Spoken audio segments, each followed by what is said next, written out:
Saline দিতে শরীরে সূঁচ ফোটালেই কেঁদে উঠছে শিশুটি। চিকিৎসকরা বলছেন ছোট্ট শিশুটি শঙ্কামুক্ত হলেও এখনও পুরোপুরি জ্ঞান ফেরেনি। শিশুটির এমন অবস্থা দেখে উৎকণ্ঠায় সময় কাটছে নির্মাণ শ্রমিক সুজাত ও ইউপি সদস্য রুস্তমের। সড়কের পাশে থেকে তারাই হাসপাতালে আনেন শিশুটিকে।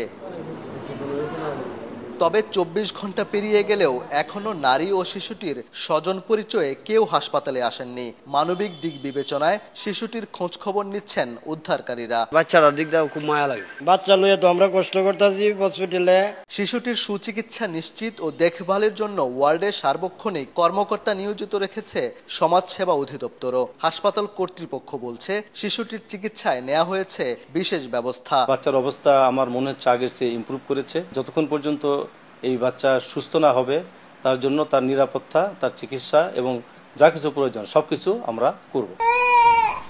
সম্প্রতি ময়মনসিংহের ভালুকায় সড়ক দুর্ঘটনায় নিহত মাকে জড়িয়ে একটি শিশুর কান্না নাড়া দিয়েছিল নেটিজেনদের। পরে পরিচয় মিললেও আপনজনের ঘরে ঠাঁই না হওয়ায় শিশুটিকে দত্তক দেয়া হয় এক প্রবাসীর কাছে।